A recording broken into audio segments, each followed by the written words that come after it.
Targeting, how to target, how to use it to better ads, and the best use of an advertising budget. Definition of targeting. A target market is the market a company wants to sell products and services to, and to whom it directs its marketing efforts, aka readers in the genre you write in. Each retailer is a new market. Each avenue of revenue is a new market. Ebooks, paperbacks, audio. Your overall market is broken down into several smaller markets, called market segmentation. Market segmentation. The method of breaking your market down into segments to better target readers. This enables you to meet their needs and wants easier. You can break down the market in many different ways. Demographics include age, sex, occupation, and language. Geographic includes location and region. Behavioral includes impulse buys, internet users, Kindle readers, etc. I break down my markets by retailer e-reader, genre, age, sex, language, other authors they read, and location. No need to advertise everywhere if you're targeting English-speaking people, because not every country speaks English. Market segmentation examples. YA ad for paranormal romance. Ages 12 to 17, female, English-speaking, Kindle, Amazon, in US, UK, Australia. Online buyer, and then pick an author or two who write similar stories and target their audiences. You can do this when you target people who like their pages. That's how you target their audience. Romance audiobook ad. Audible, audiobooks, female, ages 18 to 39, second chance romance, English speaking, in the US, UK, and Australia. NA fantasy ad. iBooks, ages 17 to 25, female, English speaking, in the US, UK, Australia.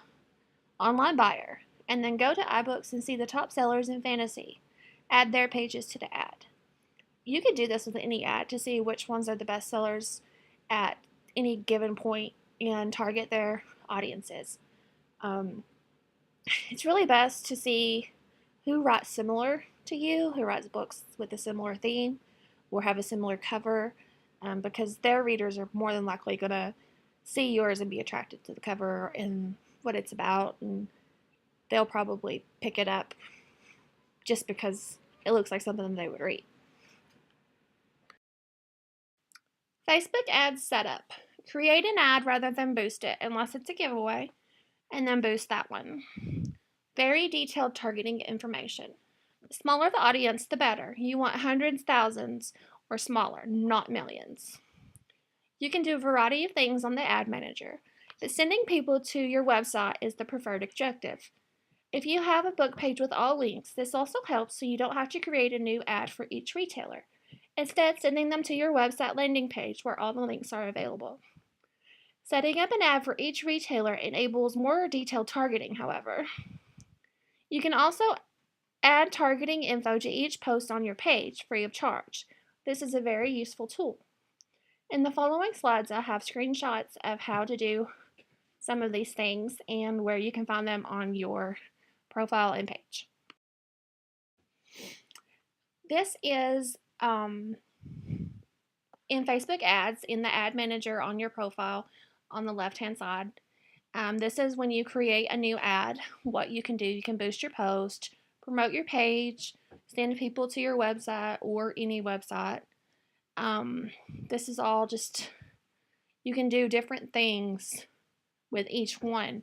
Claim your offer is good if you have an opt-in offer for your newsletter, which means you have a free book if they sign up for your newsletter.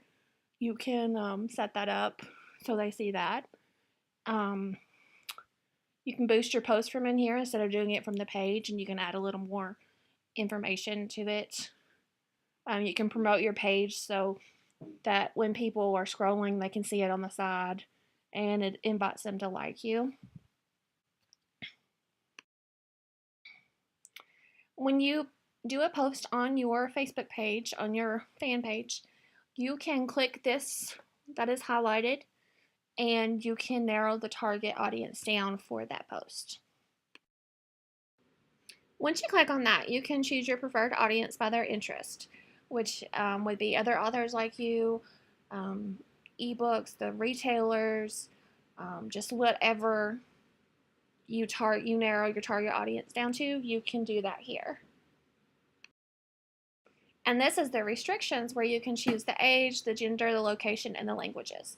This is really good if you have any translations because you can choose to target people in the areas where the language is spoken and people who speak the language. Twitter ads. You can target followers of retailers, other authors, and book series.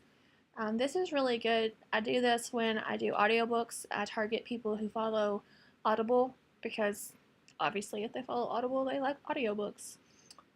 iBooks readers love Twitter. I always try to put a little bit more into the iBooks ad just because they're really big on Twitter. You can create more than one tweet and website cards. A website card is basically, it's just the ad. It's the graphic, and when you click on it, it sends them to the website that you want. And when you do the graphics, make sure you go by their guidelines because their pictures are a lot smaller than Facebook. So if you upload the same one, it cuts off a huge part of it, and that's not a very good look, and people aren't going to want to click on that. This is when you go into Twitter ads. This is what it looks like, how you can create a new campaign.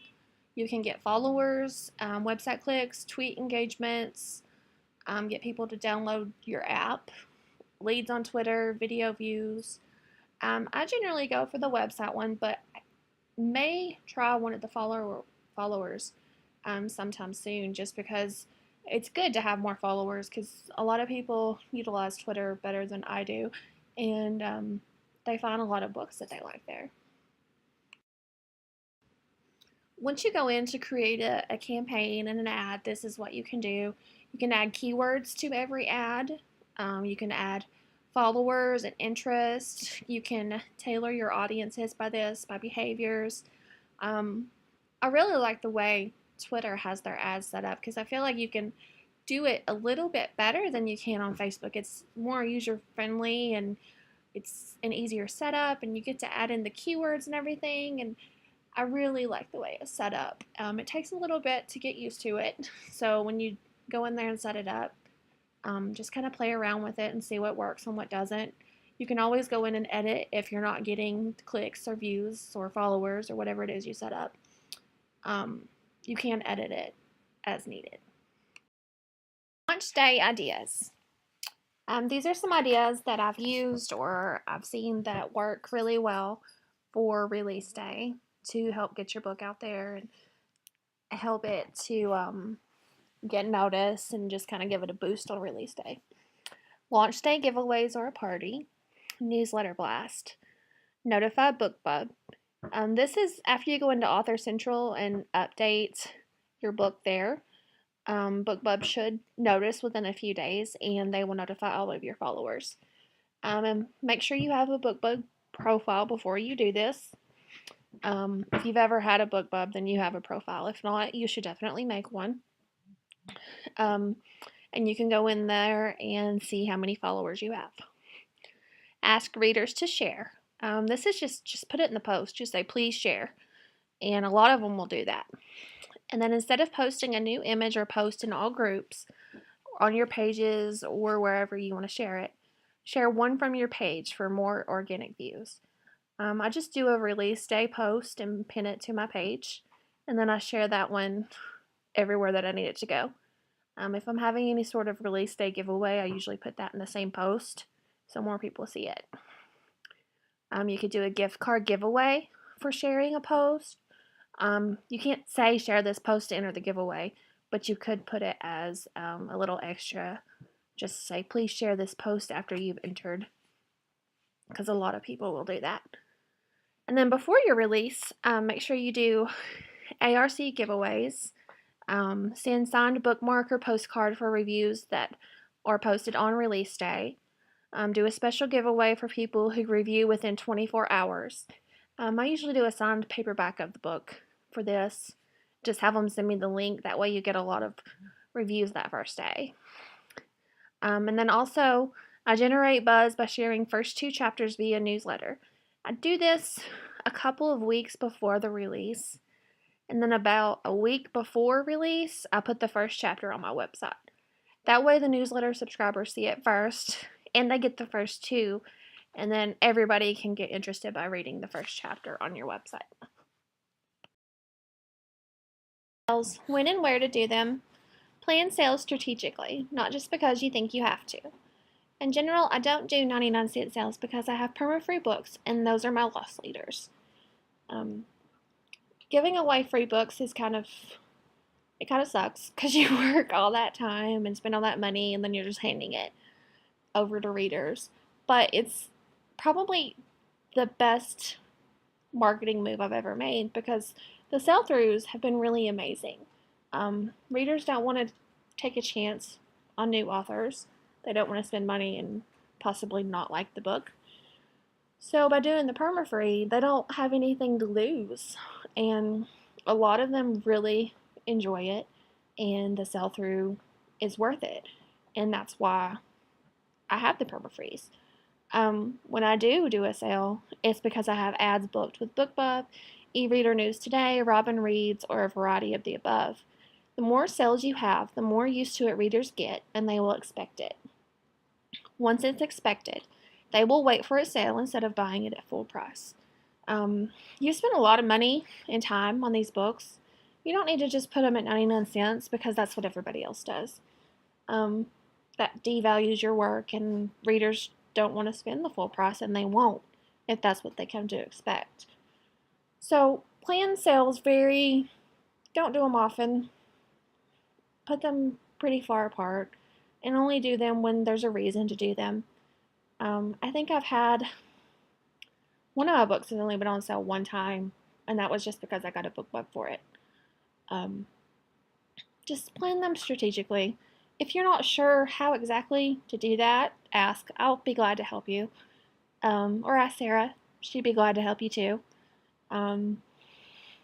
So, yeah, just make sure you value your work so readers will too.